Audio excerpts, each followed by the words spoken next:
Pleased now to be joined by Adam Coleman, New York Post columnist, founder of Wrong Speak Publishing, and author of Black Victim to Black Victor. Adam, thank you so much, and happy 4th of July, happy Independence to you.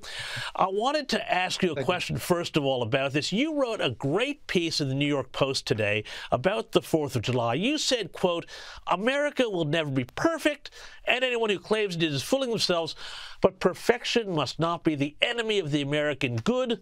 Problems are to be solved, not an excuse to burn the whole thing down." Mate, we've seen a lot of people trying to burn the whole thing down. Tell us a bit more about this Independence Day spirit you're trying to recover for Americans here. Yeah, my Independence Day spirit is actually the spirit I have every day.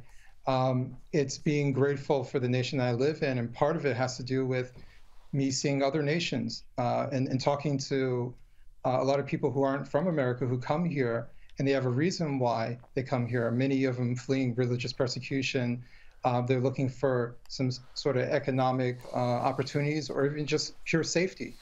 And I think there's a lot that we take for granted in this country because it's just normal. We don't think about it. You know, when we get pulled over by a cop, we don't think that the cop is going to want us to give up money that's in our pocket or else we go to jail. But that's the reality even for neighboring countries like Mexico. So we have a lot of things that we should actually be grateful for.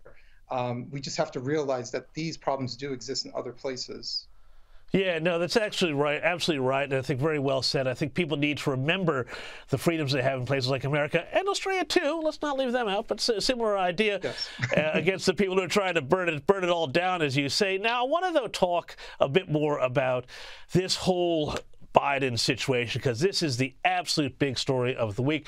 The left has been left divided by that horrific debate performance. What do you make of how the media has gone from being all in with Joe and everything's fine and there's no problem to now suddenly turning on him? Well, I think this has a lot to do with people like myself who pay attention to politics daily, and then when regular people tune into the debate. Because a lot of regular people who work a 9 to 5 they don't follow politics to that degree. They tune into the debate. And that was when the American public saw exactly what you and I have been seeing since the very beginning. They saw an old man who could barely foster any sort of idea as to what he was talking about. He couldn't remember the script that he was trying to replay verbally, and so it came through.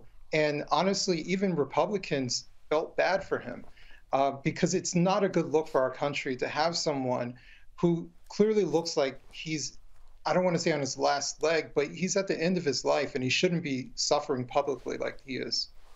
No, it's very grim, and as you say, I mean, nobody wants to, make light of this situation, but our enemies are out there watching this too. And if you've got a president who says, "I have to be in bed by 8 p.m., that's not a great look. But, but I was absolutely amused by this Associated Press headline that said quote, "Biden at 81, sharp and focused, but sometimes confused and forgetful." Which is it? Because less than 2 weeks ago, this is what the AP was saying, essentially that all those clips we see of Biden acting weird at the G7 in Italy and elsewhere are nonsense, maliciously and deceptively edited. What do you make of this sudden switch, though, by the AP? Well, I think this is they're caught between a rock and a hard place. If they go after Biden by telling the truth, then in some ways it supports Trump. And so by trying to find some sort of way of hedging their bets and not completely going after Biden by telling the truth as to what's going on, they don't overtly show themselves as giving Trump some sort of leverage. But I think it's the mentality of the political left. It's the mentality of the left-leaning mainstream outlets that see Donald Trump as an existential threat, and anything that even gives Trump the slightest of favor, they're allergic to it. So, yeah, it's very hard to deny what you're seeing.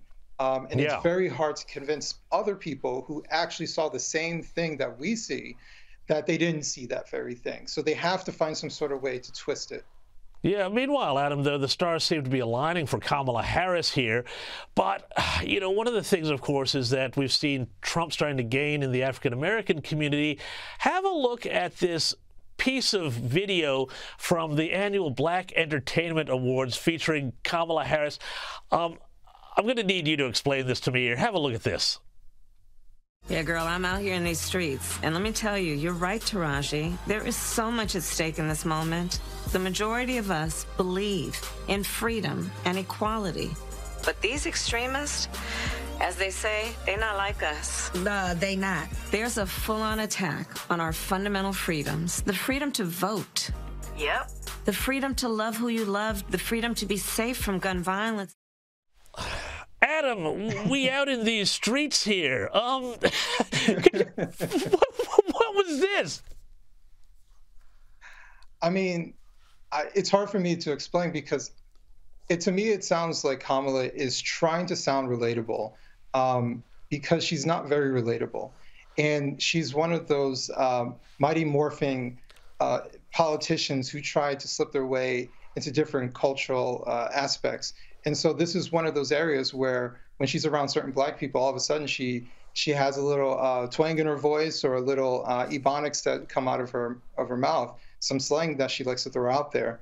But the reality is that what they said makes no sense. There's nothing specific as to what they're talking about. I don't know which gay rights that they're claiming are coming after. I don't know which freedoms specifically or who the extremists are that they're talking about. Everything that they're saying is incredibly vague. And I think that's the point. They think the audience that watches them is stupid, and they'll buy what they're selling. Incredibly vague, incredibly cringe also would be a word for it. Adam Coleman, thank you Yes. so much for your time. Happy 4th of July.